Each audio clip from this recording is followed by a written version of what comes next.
I'm going to start with this question. What possessed a young man going into the 11th grade to talk smack to Michael Jordan at Michael Jordan's camp? I happen to be the only high school player there, and it was mainly a freshman in college.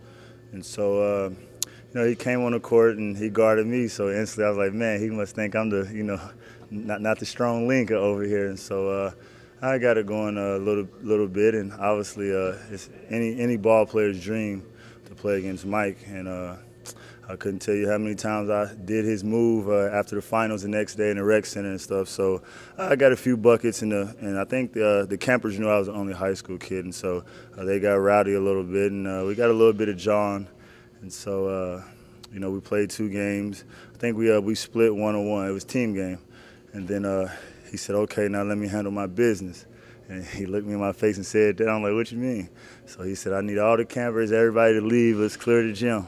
I said, oh, man, so we continue playing pickup, and, Mike was Mike.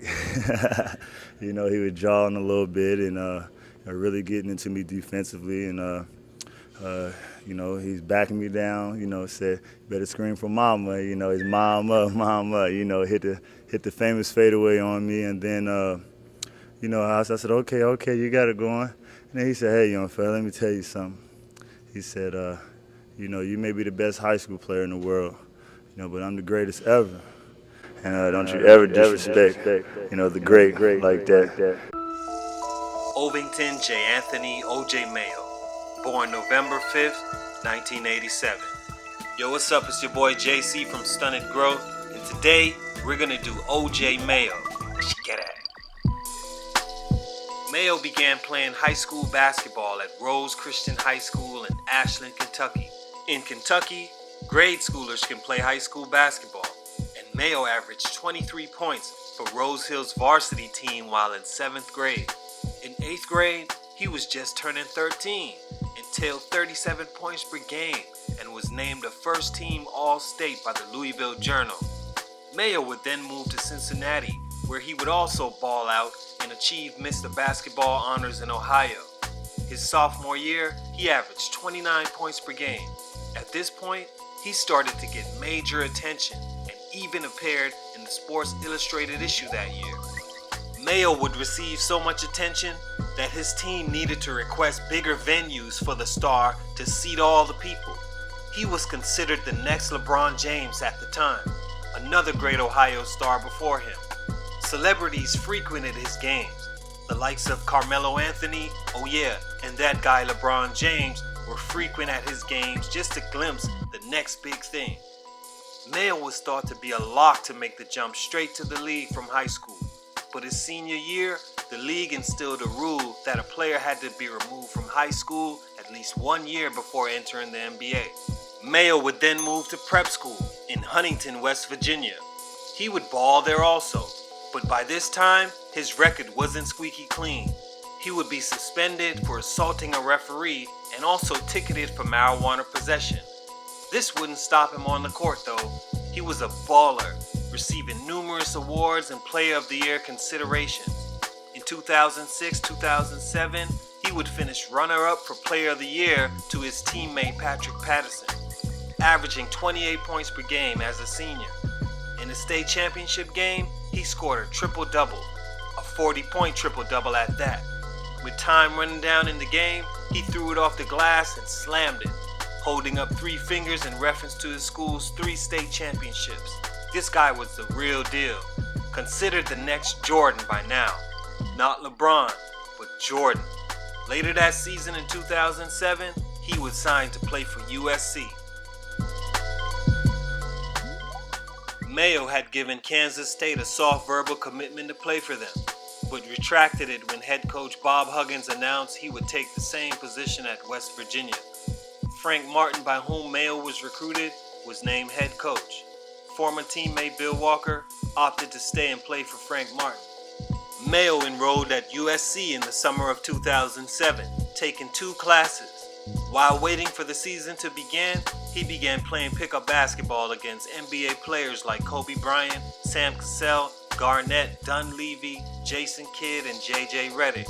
Mayo earned all Pac-10 first-team honors, In the 2008 Pac-10 Conference Men's Basketball Tournament, the Trojans lost to UCLA featuring Kevin Love and Russell Westbrook. Both Mayo and Kevin Love were selected to the All-Pac-10 tournament team. In his NCAA tournament debut with the Trojans, Mayo scored 20 points as USC was beaten by Kansas State and freshman Michael Beasley and old high school teammate Bill Walker. Mayo entered the draft, and on June 26, 2008, he was selected 3rd overall and went to play for Memphis. During his rookie season, Mayo scored 30 or more points 7 times, and he was the runner-up for Rookie of the Year, finishing 2nd behind Chicago Bulls point guard Derrick Rose. In his sophomore season on November 1st, 2009, OJ Mayo scored a career-high 40 points against the Denver Nuggets, 17 of 25 shooting that day. Mayo was late for a game day shoot-around and was taken out the starting lineup on November 20th, 2010. And that leads me to my first reason why OJ Mayo's career was stunted. Stunt number 1, thuggin' / ain't nobody got time for that. On a return flight to Memphis from Los Angeles, Mayo was involved in a fight with teammate Tony Allen over a debt from an in-flight card game. On January 27, the NBA suspended Mayo for 10 games following a positive test for steroids, which violates the league anti-drug program. Mayo blamed it on an over-the-counter supplement that he didn't know was banned by the NBA for the positive test, but he declined to say which supplement he used. He later said that an unnamed energy drink he had bought at a gas station contained a banned substance. Despite playing in all 66 games of the shortened 2011-2012 season, Mayo did not start in any games for the Grizzlies, playing as a 6th man. When he was asked if playing as a reserve hurt his value, he answered, "I would say so. I would probably say so. What do you think?" The Grizzlies did not sign a qualifying offer sheet for Mayo, making him an unrestricted free agent by the end of the season. On July 19th, Mayo officially signed with the Mavericks. On December 8th, Mayo tied his career high of 40 points in a game against the Houston Rockets. 2 days later, he tied a career high of playing 52 minutes in a double overtime loss to the Boston Celtics. In his first game against his former team, Mayo scored only 10 points on 27% shooting. On December 28, 2012, Mayo had a career high of 5 steals against the Denver Nuggets. On March 6, Mayo recorded a new career high of 12 assists against the Houston Rockets. After the return of Dirk Nowitzki, the Mavericks' all-time leading scorer, Mayo saw his scoring average dip. Mayo said, "I'm a scorer and can shoot the ball a little bit, but I like to be a playmaker. I like to try to take what the defense gives you and not just concentrate on scoring the ball. Find other guys, you know." Mayo finished the season with averages of 15 points, 4 assists, and 3 rebounds while playing a team-high 35 minutes per game.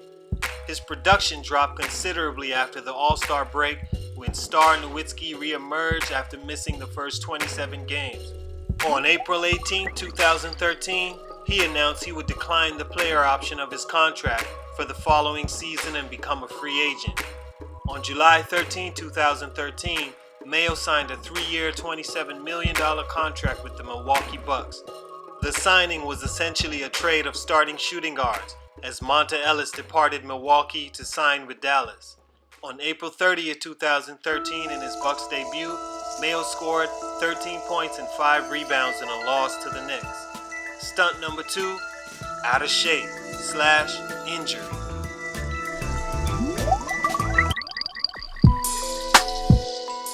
Mayo later missed time during the 2013 season due to issues with his conditioning. The team said he was just simply out of shape, and he appeared in a career-low 52 games. Maydog bounced back for the Bucks in 2014, recording 7 20-plus point games on the season. In Game 4 of the Bucks' first-round playoff matchup against the Bulls, Mayo scored 18 points and hit a clutch three-pointer with 1 minute left in the game to give the Bucks a 6-point lead. On November 9, 2015, Mayo made his season debut for the Bucks after missing the first 11 games of the season due to a strained right hamstring. On December 5th, He had a season-best game after Jason Kidd started him at point guard, largely due to the Bucks being down on point guards due to injury. In 35 minutes of action, he recorded 17 points and 5 assists in a 106-91 win over the New York Knicks. He would miss 11 more games with a hamstring injury, and on March 10th, he was ruled out for the season after he suffered a fractured right ankle. Stunt number 3, banned from the NBA. On July 5, 2016, Mayo was dismissed from the NBA for a drug violation. He is eligible for reinstatement around the start of the 2018-19 NBA season.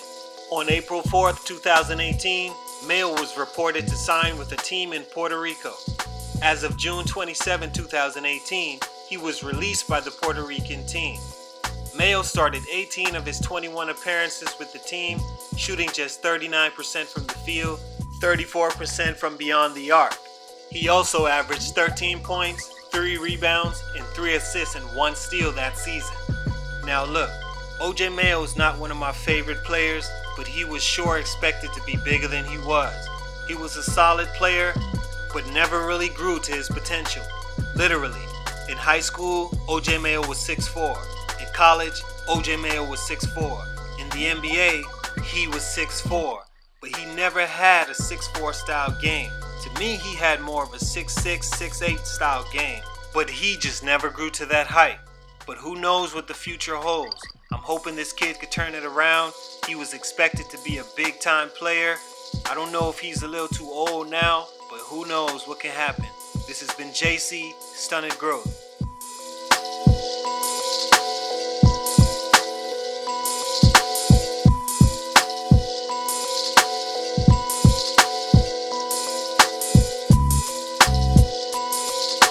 you